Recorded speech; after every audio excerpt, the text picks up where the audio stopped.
Well, thanks for the opportunity to come and talk to you. I want to talk about an experiment that we're currently doing, but I felt I really had to back up and talk about a couple of other experiments before I get there. And I do want to acknowledge Todd Jorgensen for his help in getting this project up and running. Thank you, Todd, for doing that. The previous work, I worked at Swift Current at the Agriculture and Agri-Food Canada Research Centre, and I worked with Herb Cutforth, Bob Zentner, Fernando Celis, Reynold Lemke. And I just want to acknowledge their contribution to these slides and data that I'm going to present to you and some of the information that I'll share. The mistakes are my own, I have to say. So really, when Europeans came to the prairies and began to settle, we terminated forage stands. They were native grasslands, but they contained all kinds of species, including grasses and legumes and forbs. But it was very quickly after the tillage of the prairie that agronomists began to delineate that some soil, after it had been broken, needed to stay in annual cropping rotations. If you were trying to seed perennial forages, there was a lot of discussion about the fact that it took a lot of work to get a perennial forage stand reestablished on our prairie soils.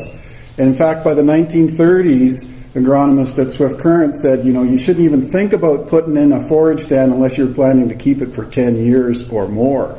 And that attitude continued right through the 60s and 70s. Some of the work was done with trying to fit forages into wheat fallow rotations at Swift Current. And they discovered very early that it often took 2 or 3 cycles of fallowing, so wheat fallow, wheat fallow, wheat fallow, before the yields recovered. There actually was a depression after perennial forage in wheat yield, and so it took a long time to recover. And so there was a very clear distinction in the minds of many of those agronomists back in that day that forages didn't really fit in rotations at all. And so we come to the landmark, I call it the landmark,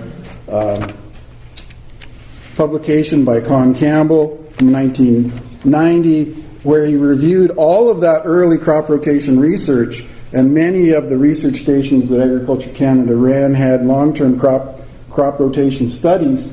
And he said, basically, forage in crop rotations is an important means of improving soil quality, crop nutrition, crop yields, which everybody in the world pretty much agrees with. But then he said, in the black, dark gray soil zones, in the brown and dark brown soil zones, the inclusion of perennial forages is not recommended because of excessive depletion of soil moisture. And some of us at Swift Current, we were thinking about this and we wondered, is that really true of the crops themselves? That, deep-rooted crops like alfalfa, or is it a function of the fact that to get out of a forage stand, we had to do some pretty intense tillage, and that was really the cause of some of this depression? I really like this graphic. I'm sorry it's kind of busy and it's probably not readable from the back of the room, but basically Martin Enns in 2005 at the International Grasslands Congress talked about the fact, in the world we have mixed systems with forage and livestock and cropping. We talked about this, I think, in Saskatchewan in the 1970s. It was sustainable agriculture to move to mixed systems, but really we've evolved into crops and livestock in separate operations by and large. And the reason for that is, there's many reasons for that, but one of the reasons is the technologies involved allows for more specialization. Around the world, in Australia, they use wheat sheep grazing systems. It's a wheat one year and then annual ryegrass or perennial ryegrass grazing system. In China and Argentina, they have different systems than we do. But what Martin really was suggesting was maybe we need to look at this integrated crop livestock system over a region. In other words, you may be a specialized crop producer, but your neighbor is in livestock. You can grow forages in your rotation and sell that feed to your neighbor. He can get the advantage of an expanded land base for forage production. And as an annual crop producer, you can have the advantage of selling a different crop and have the opportunity to capture some of the benefits of forages in rotations. So I like this model. I've used it quite a bit. I'm not sure we're here. I know Dwayne Thompson, who's from Kelleher, He is on our advisory committee at Western Beef. He uses this system with a neighbor of his. So we started a trial, Herb Cutfrith and I started a trial, and originally what we wanted to do was compare water relations of dryland alfalfa seeded on the dryland research site at Swift Current compared to crested wheatgrass compared to continuous wheat. We actually had 2 cultivars of alfalfa, a creeping rooted variety and a tap rooted variety, 2 different cultivars of crested wheatgrass, and we compared this to wheat on wheat on wheat on wheat for 6 years. So this was using no-till seeding and basically continuous cropping system. We got rid of the fallow out of this experiment. And we found a lot of interesting things in this trial, but one of the things I wanted to point out here was, rather than looking at yield, I've expressed this as water use efficiency, or kilograms of grain per hectare per millimeter of rainfall. Alfalfa and crested wheatgrass start out pretty similar, but over time, the productivity of crested wheatgrass, its water use efficiency declines right through the 6 years. Alfalfa starts out just about as well, maintains for a while, and starts to drop off in the 4th and 5th year, 6th years here. The wheat, well, wheat does what, this is biomass water use efficiency of wheat, so it includes the straw, and you can see that it's kind of variable, but dropping over time. We did run into sawfly. Wheat stem sawfly is a problem in the brown soil zone, and when you have continuous wheat, it does become an issue. We switched to a solid stem variety, which probably reduced our productivity a little bit in this experiment. But the other thing we looked at was water depletion. So this graphic's a little busy, and there's 2 of them, but basically, as this number gets bigger, that's more water use, and this is soil depth going down on the left-hand side here. And as you can see with the open circles, which represent the alfalfas, we got more water depletion by alfalfa than grass, particularly down to 1.2 meters, which is the typical rooting depth of wheat. And that continues. Over here, we've got a little bit more on the second year in 94 with the wheat. But look, below the rooting depth of the wheat, the alfalfa and the grass are pulling water out down to about 1.7 meters. In the 3rd year, we're seeing the alfalfa using water down here to about 2 meters, a little more. And then in the 4th year, down to 2.6 meters, 5th year and 6th year, the alfalfa used water down to 10 feet. When we put in the neutron access tubes to be able to measure soil water in this study, we thought, well, we'll measure water down to 10 feet because, that'll cover the whole profile. We think the alfalfa was probably using water even deeper than 10 feet. And this is in the brown soil zone. If you got deeper soils, it may even go a little deeper. Some people in the U.S. have suggested that it can root down to about 15 to 20 feet. So the conclusion of our study, well, we had many, but one of them was that alfalfa uses lots of water. And I guess that may be an advantage to you if you're like us in Lanigan now, where you've got saturated soils. We're planning to plant more alfalfa just to help dry out our soils and produce more winter feed. But we also decided to follow this up. So this is wheat on crested wheatgrass stubble, basically. We actually summer followed for a year. So this in 2000, we grew wheat after crested wheatgrass, wheat after alfalfa, and wheat after wheat. So more wheat on wheat on wheat. Not really as sustainable, but they've been doing that since 1967 on the long-term crop rotation at Swift Current, so we thought maybe we could do it for another 6 years. And you see here the alfalfa previously did reduce the productivity of our wheat compared to continuous wheat or compared to crested wheatgrass. And this was the effect that Con Campbell had talked about. We were disappointed with this result because we thought with no-till maybe we'd get different results. We had a big drought in 2001, as many parts of Saskatchewan did. And, typically a producer might not have measured these yields, but we did for our experimental purposes. And again, we saw a significant, although very small, reduction in yield, bushels per acre, on the alfalfa plots. And by 2002, it actually recovered a little bit here. So we had our return to regular moisture in late June of 2002. We got some average yields here. It was again a bit dry in 2003, and you can see again we picked up a slight reduction in the wheat yield in bushels per acre of wheat after alfalfa 4 years previously. And it wasn't until the fifth and sixth years of the rotation here, or growing wheat after these forages, that we were back to normal. So this kind of fit with what previous research results had shown, and we thought, well, maybe our problem is that we should shorten up the period of forage production and tighten up our rotations and grow forages for a short period of time. Well, it turned out that I had been involved in another study which allowed us to look at this.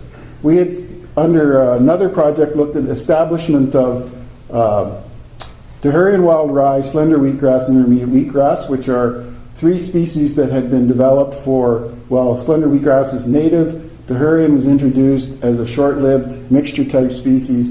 Intermediate, there's a debate about whether it's a short or long-lived grass, depends on where you are. In the brown soil zone, we do see it disappear in some stands. And we had released varieties of Dehurian wild rye, and we thought, maybe these short-lived perennial forages could be used as a short-term hay crop.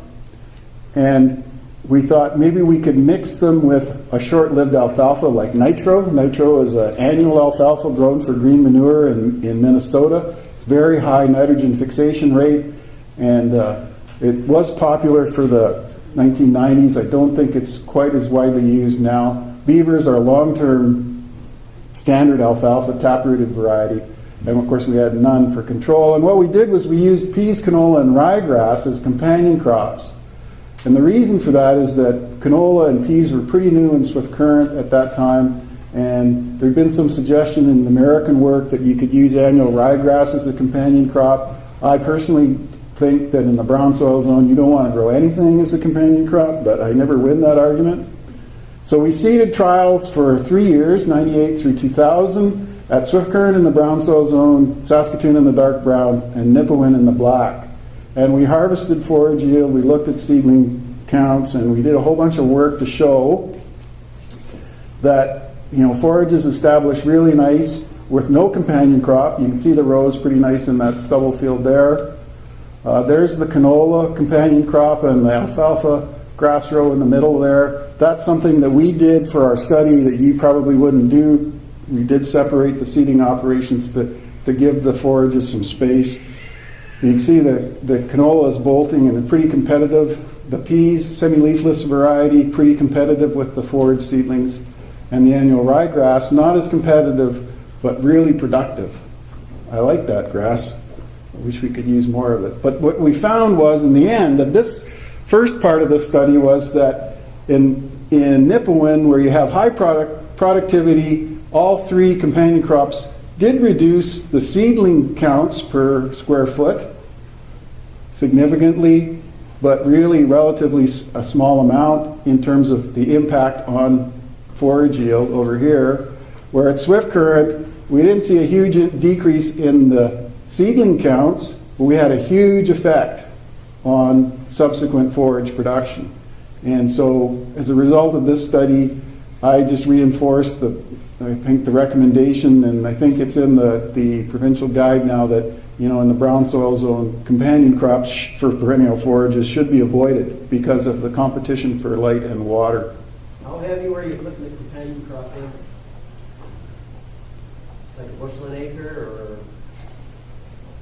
We used the lighter rate that's recommended, and I think it was about 50% or 66%. I think it was 2/3 of the recommended rate.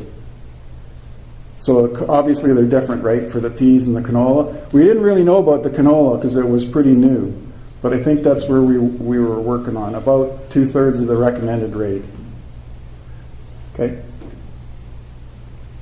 Anyway, we had these plots at Swift Current, and we proposed to do all three sites. We didn't get the funding, but we decided to go ahead and do this on what used to be called A-based funding with Ag Canada. We terminated all three of these stands, so the ones seeded in 98, 99, and 2000 were terminated in 2002, 2003, 2004. We also, through an effect of no-till seeding on half the plots and one pass tillage with a heavy cultivator to basically simulate a min-till type termination, and I'm not going to talk about that because it turns out the results are very similar between those two factors. But we grew barley for 2 years, and I found out that when you work at a wheat breeding research station like Swift Current, you can't arbitrarily choose wheat for your rotation crop because somebody's got an isolation problem. Anyway, so we grew barley, we grew Harrington barley for 2 years in each of these 3 trials. The first year we didn't put any fertilizer on. The second year we did put 50 pounds of N on because we felt we were a little short and we wanted to try and test to see how our productivity would work. I don't know if this is very clear, but this is the barley growing after intermediate wheatgrass. You can see the barley here is a bit thinner and definitely shorter than after Dehurian wild rye and alfalfa, which is actually a little darker green. And this carried on right to harvest. We could pick out every one of the intermediate wheatgrass plots because the stand of barley was thinner and delayed in maturity, and it did show up in the yields as well. Oh yeah, I have to talk a little bit about precipitation in this part of the study because we had the drought in 2001. We started our trials in 2002, so we had some decent moisture for the first 2 years of trial 1. And then 2004, we actually had above average. These are the average by month over here in precip numbers. Actually had very nice distribution of good rainfall through June, July, August, and September, I think. No, sorry. May, June, July, and August there in 2004, which did affect our results. In the spring soil moisture data, the closed circle here is the grass alfalfa mixture. The open circle is the grass monoculture, and this is averaged over all 3 trials.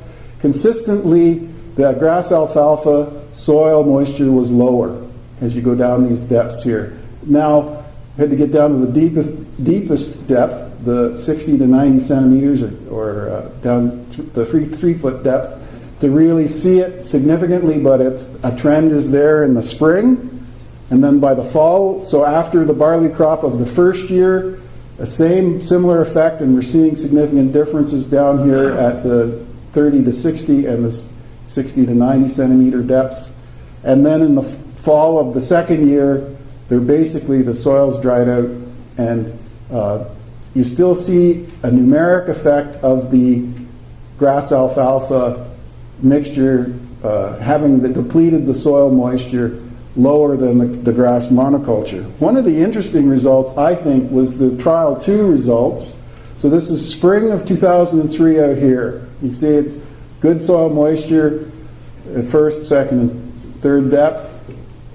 Then in the fall of 2003, we see it's dried out really nicely here. You still see this alfalfa grass effect. Their soils are a little drier. But we had that year of good moisture all growing season. We actually had, recharge soil moisture here through the growing season. So we grew our crop and still had more soil moisture here in the fall of 2004 than we had the previous fall. And so if you look at this, we had recharge happening and still the grass alfalfa plots were drier at every depth than the grass monoculture plots. So after re-wetting, it seems like those soils were still drier. And what we've been speculating in the paper that we're trying to publish is that there are large pores, large channels through the soil left behind by the alfalfa roots, and that may actually contribute to these soils continuing to be dry. We'll wait and see if the reviewers accept that argument. Anyway, here's the barley yield in bushels per acre for the 3 trials. So 2 years for each of the 3 trials. I'm not very good with all the fancy graphs, so I just put the least significant difference is this blue bar wherever it was a significant difference. So the first year in trial 1, grass alfalfa previously, we ended up with 27 bushels of barley compared to about 16 after grass monoculture. Significant difference there. By the second year, no difference. Second trial, a little different. First year, about 20 bushels the acre on both systems, and no difference. But then we had that wet year, we got 60 bushels of barley. I was so proud of our team. we got 60 bushels of barley that year. Helps when you get that rain. And significant difference again, advantage to the grass alfalfa plots compared to grass alone. Third trial was like the first one. The advantage was there in the first year and not there in the second year. So looking at these results, as a producer said when he visited the plots one time, he said, looking at your results here, just looking at the barley crop, he said, you wouldn't convince me to grow barley in a short rotation system with alfalfa. I think the variability is definitely a problem, and we still see this soil drying effect showing up even after only 3 years of hay production. I think one of the other things that we were quite struck with in those beaver alfalfa plots, because the nitro didn't last, it was in for about a year, some cases 2 years. By the third year, it was definitely gone. And so we looked at the beaver plots, and the more alfalfa, the more we had in the year before we terminated the stand. We did botanical compositions here. The more grain we got the next year. So the alfalfa was definitely driving some of the yield potential of that barley. And the N nitrogen uptake, so this is protein in the grain plus the nitrogen or protein in the straw. We combine all that and look at the uptake. And every year of all 3 trials, the alfalfa was driving more nitrogen available to that barley crop. So definitely having the alfalfa in there increased the nitrogen available in our system. Which brings me to what I'm really supposed to talk about.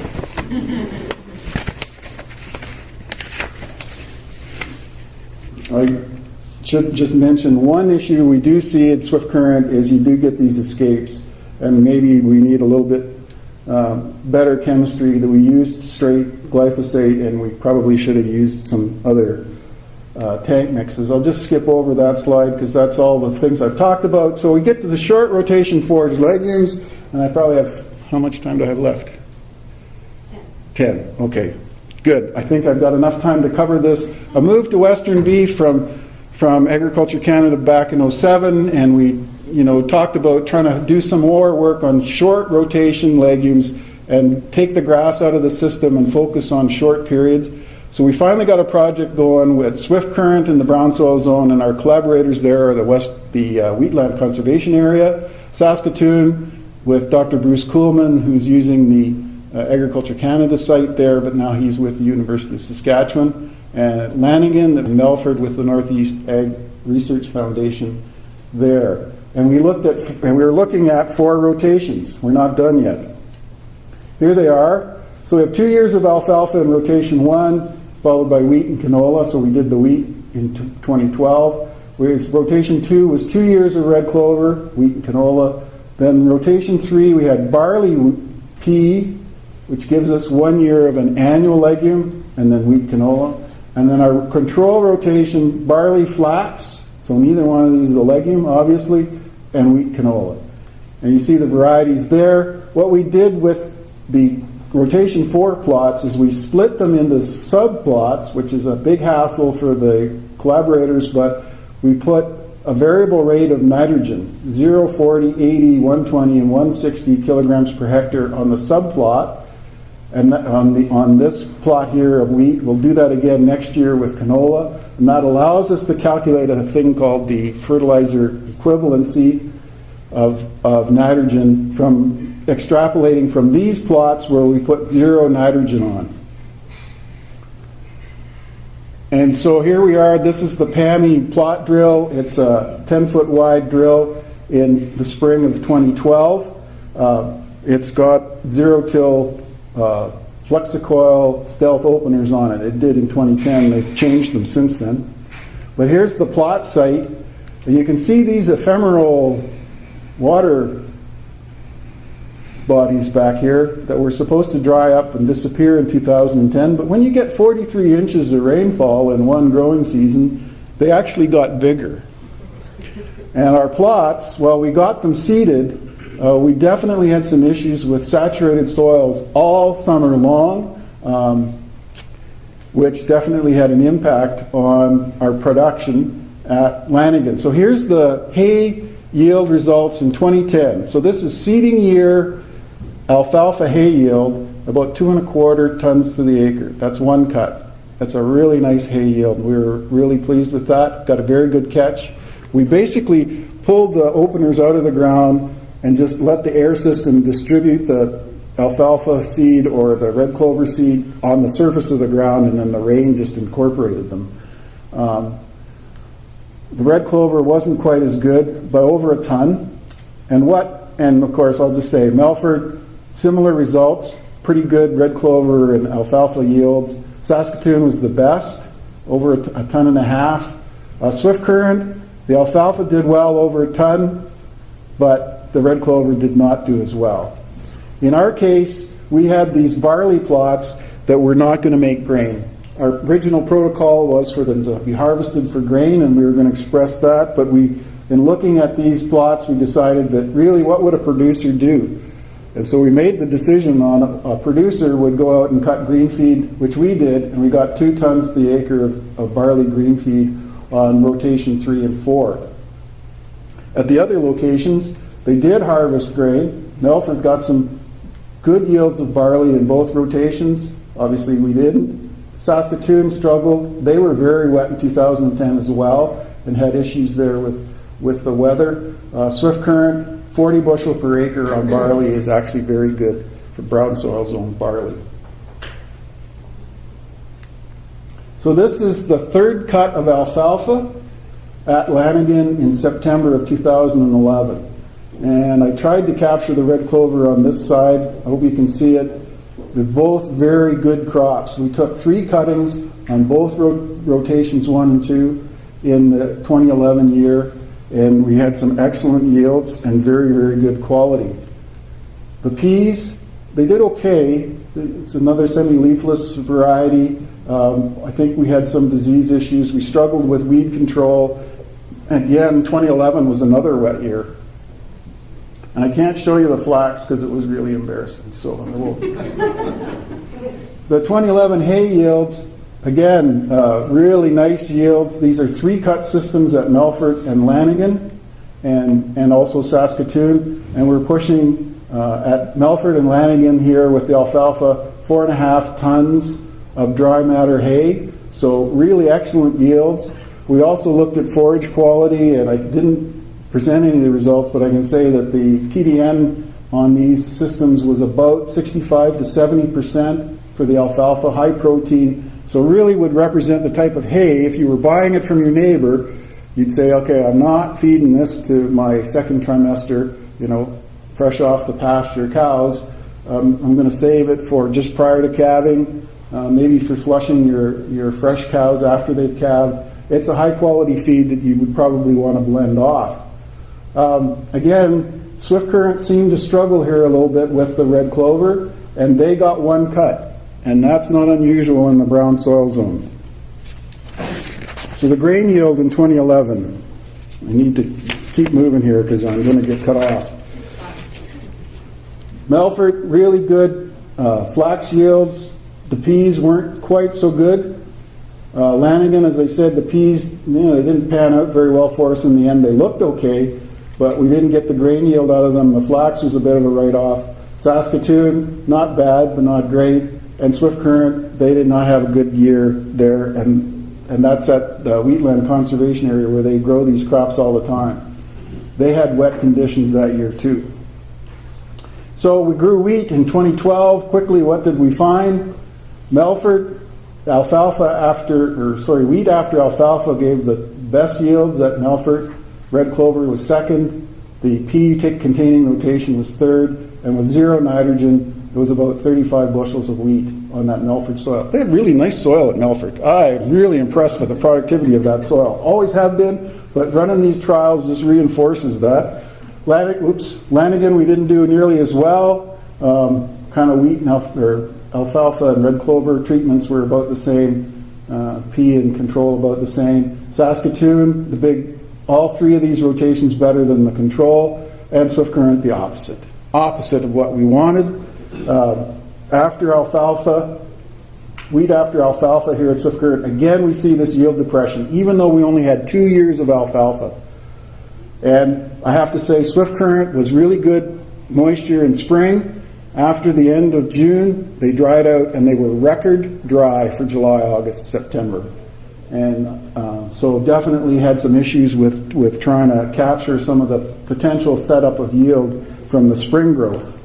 So nitrogen fertilizer equivalent, this is in pounds of N per acre. We can calculate that. It's not here for the control rotation because that's the data we use to generate these numbers. At Melfort, we can say almost 280 pounds of N in this first year coming out of that rotation with alfalfa, compared to a little over 200 for red clover, compared to 155 or so for the pea rotation. Really nice results. What we were hoping to see, this is the kind of result that Martin Enns and his students have published from Manitoba conditions. We didn't do nearly as well at Lanigan, and Saskatoon not quite as well as us. And Swift Current, we actually couldn't calculate the number because the response curve was flat. There was no response to the nitrogen fertilizer in that rotation number 4. So what does this all mean? Well, we still have some more work to do in our project. We want to do a second year of trying to capture that nitrogen benefit in our rotations with canola. So in a few weeks we'll have a meeting, we'll select a canola variety. I think it'll have to be Roundup ready, considering the weed populations that we still have in some of the plots, but we want to calculate our nitrogen uptake over 2 years. I want to go back and look at the soil water, which we haven't done yet. We need to look at the economics of these systems for sure, and we also will be using the PAMI engineering staff to help us calculate the energy balance, and our final report's due to ADF in July of 2014. What I can say is a preliminary conclusion is if you're in a dry area, you may not want to use perennial legumes in your cropping system because of this issue that we've seen here with the Swift Current results in 3 trials out of 3.